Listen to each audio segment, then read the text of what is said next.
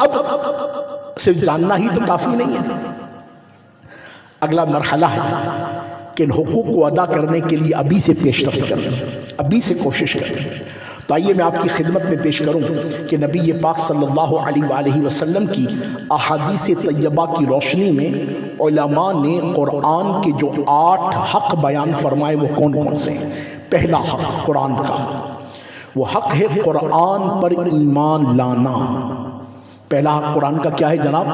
قرآن پر بولو سارے بھائی میرے ساتھ تھوڑا مہربانی کرو نا یار، ورنہ میرے کو لگے گا اچھا کسی نے پان منہ میں رکھا ہو تو میں بولتا ہوں ٹھیک ہے بھائی میں آپ کے ساتھ رعایت کر لیتا ہوں، باقی پان سالیہ تو منہ میں نہیں تو بولو۔ قرآن کا پہلا حق کیا ہے؟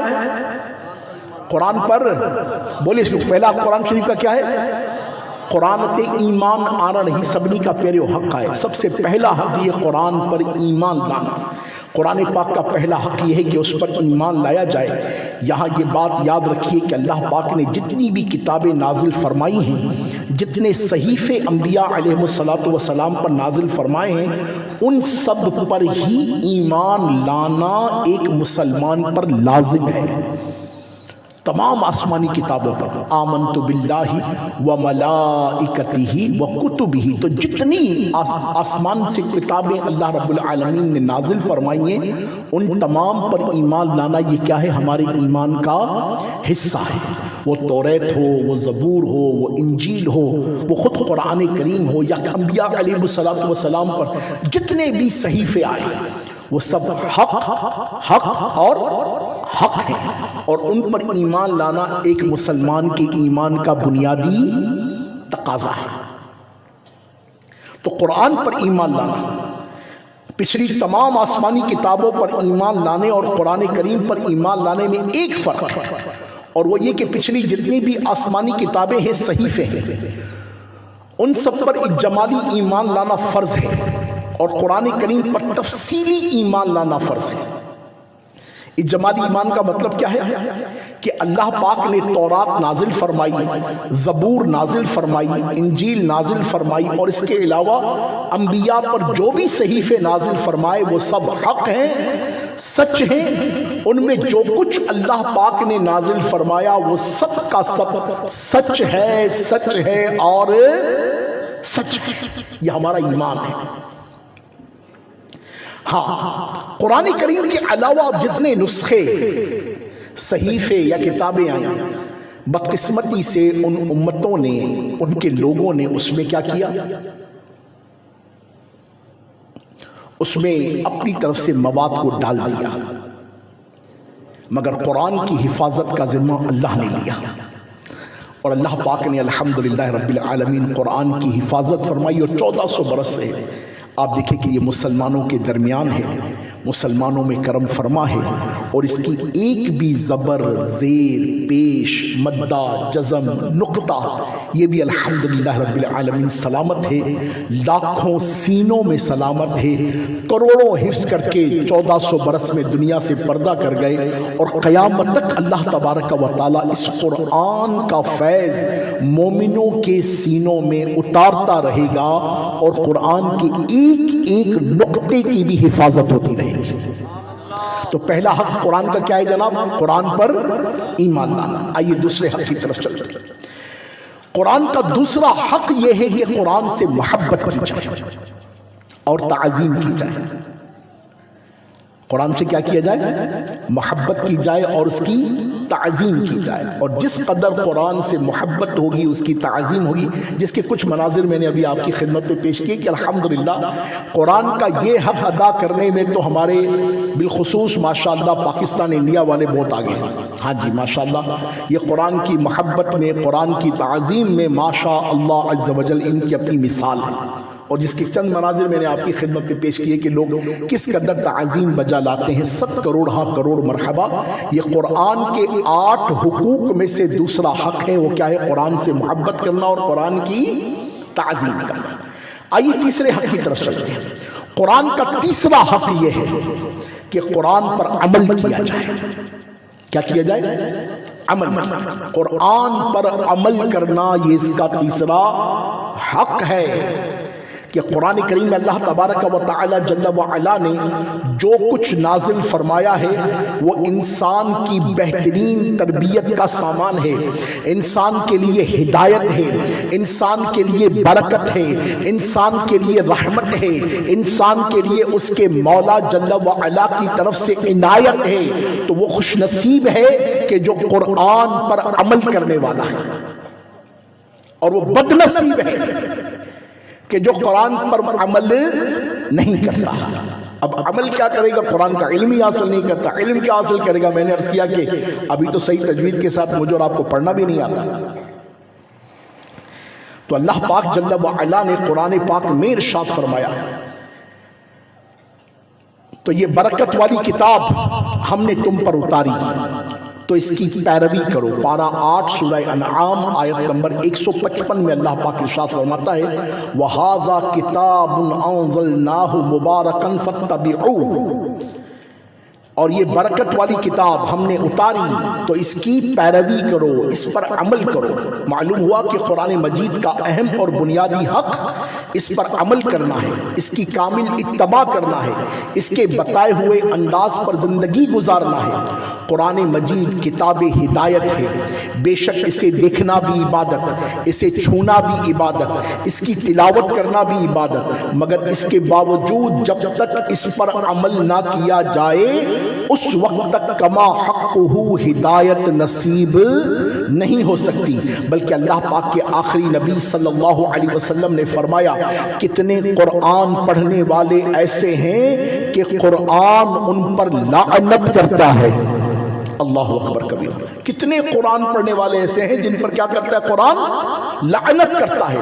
علماء کرام نے اس حدیث پاک کے ایک معنی یہ بھی لکھے کہ اس سے مراد وہ شخص ہے جو قرآن کریم کی تلاوت تو کرتا ہے مگر اس پر عمل نہیں کرتا۔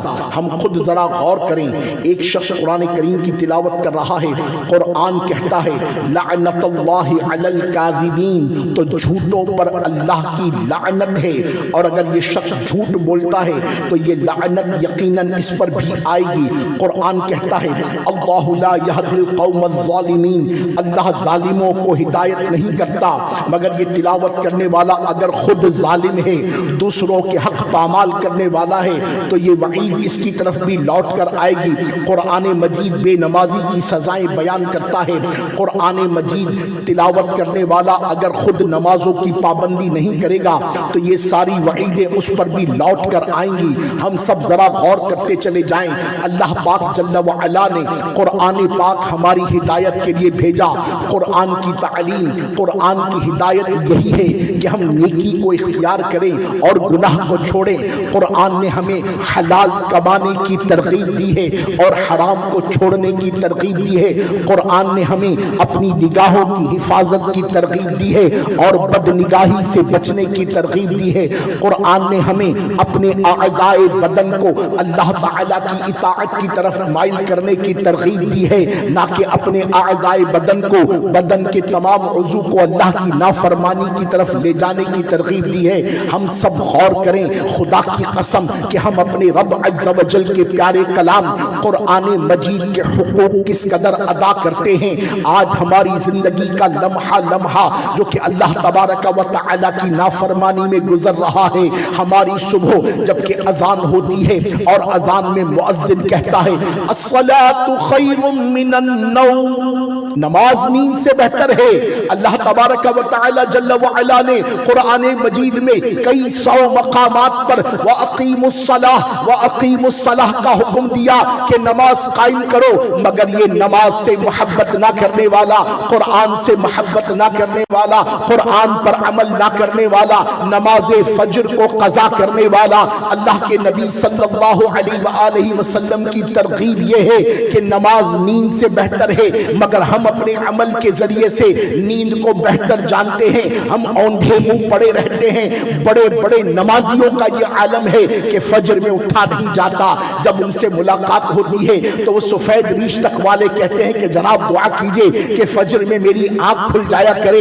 اللہ اکبر کبیرہ، جس کی صبح ہی اللہ کی نافرمانی سے شروع ہوتی ہو، جس کی صبح ہی اللہ کی نماز قضا کرنے سے شروع ہوتی ہو، جس کی صبح ہی اللہ کا فرض قضا کرنے پڑھنے سے شروع ہوتی ہو، مجھے بتاؤ کہ اس کی زندگی میں سکون کیسے آئے گا، اس کی زندگی میں چین کیسے آئے گا، اس کی زندگی میں قرار کیسے آئے گا، اس کی پریشانیاں کم کیسے ہوں گی، اس کے غم کم کیسے ہوں گے، اس کی تنگ دستی کیسے ختم ہوگی، اس کے قرض مرض درد کیسے دور ہوں گے، کہ جس نے صبح ہی اپنے پاک پروردگار کی نافرمانی سے شروع کی ہے۔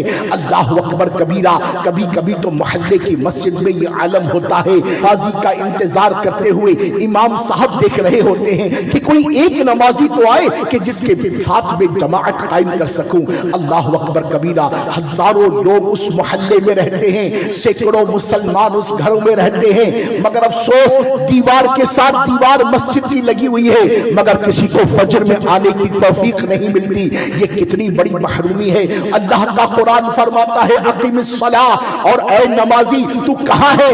اے رمضان شریف کے روزے رکھنے والے تو کہاں ہے؟ کہ قرآن کریم میں اللہ تبارک و تعالی ارشاد فرماتا ہے یا ایھا الذین آمنوا کتب علیکم الصیام کما کتب علی الذین من قبلکم لعلکم تتقون۔ اے ایمان والو، ہم نے تم پر روزے فرض کیے۔ رمضان میں ہم کہتے ہیں روزہ وہ رکھے کہ جس کے گھر پر دانے نہ ہو۔ افسوس ہمارے انٹیریئر سندھ کی تو ہوٹلیں کھلی رہتی ہیں، معلوم ہی نہیں چلتا کہ روزے کا مہینہ ہے یا بغیر روزے کا مہینہ ہے۔ کھلے عام لوگ کھا رہے ہوتے ہیں، پی رہے ہوتے ہیں، باتیں کر رہے ہوتے ہیں، ہوٹلیں کھلی ہوئی ہوتی ہے، چائے کی چسکیاں ہو رہی ہوتی ہے، گندی فلمیں دیکھی جا رہی ہوتی ہے۔ اللہ اکبر کبیرہ۔ ہم غور تو کریں کہ قرآن کہتا ہے وَآتُوا الزَّکَاۃَ، اور اپنے مالوں کی زکات ادا کرو، مگر ہم میں سے ایک تعداد ہے کہ جو کہ زکات کا نصاب تک نہیں جانتی، زکات کے متعلق بنیادی معلومات تک نہیں ہے۔ زکات دینے کا حکم اللہ کی طرف سے ہے، مگر افسوس ہم میں سے ایک تعداد ہے جو زکات ادا نہیں کرتی۔ ہم غور کرتے چلے جائیں۔ اس قرآن میں اللہ نے سچ بولنے کا حکم دیا، اس قرآن میں اللہ نے غیبت سے بچنے کا حکم دیا، اس قرآن میں اللہ نے چغلی سے بچنے کا حکم دیا، اس قرآن میں اللہ نے وعدہ خلافی سے بچنے کا حکم دیا، اس قرآن میں اللہ تعالیٰ نے غیر محرموں سے اپنی نگاہوں کی حفاظت کا حکم دیا۔ مگر آج سوشل میڈیا پر میں اور آپ کیا کرتے ہیں؟ سارا دن انٹرنیٹ پر ہماری کیا مصروفیات ہے؟ سارا دن موبائل کی اسکرولنگ کر کے ہم کیا کر رہے ہوتے ہیں؟ اپنے کمروں میں چھپ کر، والدین سے چھپ کر کیا دیکھ رہے ہوتے ہیں؟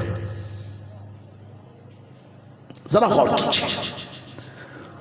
قرآن کا یہ حق ہے کہ اس پر عمل کیا جائے۔ قرآن نے ترغیب ارشاد فرمائی اپنے بھائیوں کے حق ادا کرو۔ ہم میں سے ایک تعداد ہے جو بھائیوں کے حق غصب کرتی ہے، ایک تعداد ہے جو بہنوں کو حق دیتی ہی نہیں ہے، ایک تعداد ہے جو پھپھیوں کے حق غصب کر کے بیٹھی ہے، ایک تعداد ہے جو رشتہ داروں کے ساتھ قطع تعلق کر کے بیٹھی۔ قرآن نے حکم دیا اور صلہ رحمی کرو، اپنے رشتہ داروں کے ساتھ اچھا سلوک کرو۔ ایک تعداد ہے جو صرف اس بات پر اٹھی بیٹھی ہے مجھے شادی میں بلایا نہیں تھا، اس بات پر اٹھی بیٹھی کہ شادی میں تو بلایا تھا، مجھے وہاں پر پیچھے بٹھا دیا، پوچھا ہی نہیں تھا، مجھ سے پوچھے بغیر اپنی بیٹی کا رشتہ کر دیا، اپنی بیٹی کا رشتہ غیروں میں کر دیا۔ اس بات پہ حضرت ناراض ہو کے بیٹھے، اپنی سگی بہنوں سے، اپنے سگی بھیا سے ناراض ہو کے بیٹھے، بدقسمت اپنے ماں باپ سے ناراض ہو کے بیٹھے، جبکہ اللہ نے قرآن میں وَبِالْوَالِدَيْنِ إِحْسَانًا، اور اپنے والدین کے ساتھ حسن سلوک کرو۔ کتنی ایک تعداد ہے جو اپنے والدین کا ادب کرتی ہے، نہ بدتمیزی بد اخلاقی کرتی ہے۔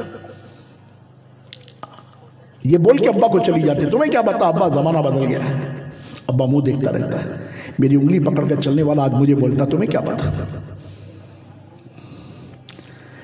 گھر میں وہ بوڑھی اماں دیکھتی رہتی ہے، اس کے نخرے ختم نہیں ہوتے، وہ ماں بیچاری ترس جاتی ہے کہ دو بول میرے ساتھ بیٹھ کر بولے، اور یہ بدبخت بیٹا ماں کو اگنور کر کے، ماں سے بات کیے بغیر، یا جب بھی بات کرے گا ماں کا دل توڑ دے گا۔ بس بیٹھی رہ، تو بیٹھی رہ، بس تو چھوڑ اماں، تو باتیں ان باتوں کو چھوڑ دے، بس تجھے کیا پتا کہ کیا ہو رہا ہے، تو نہیں وہی بس وہ پرانی باتیں تھے۔ آپ کو نہیں لگتا کہ یہ باتیں اماں کا دل توڑتی ہوں گی؟ اسی قرآن میں اللہ نے فرمایا افیوں ولا تنہر، ان کو اف تک نہ کہو، اف تک نہ، اف ہے نا، اف۔ زیادہ کتابیں ہیں جو المکتبۃ المدینہ کا ادارہ شائع کرتا ہے، اور الحمدللہ دنیا بھر میں اس لٹریچر کو عام کیا جا رہا ہے۔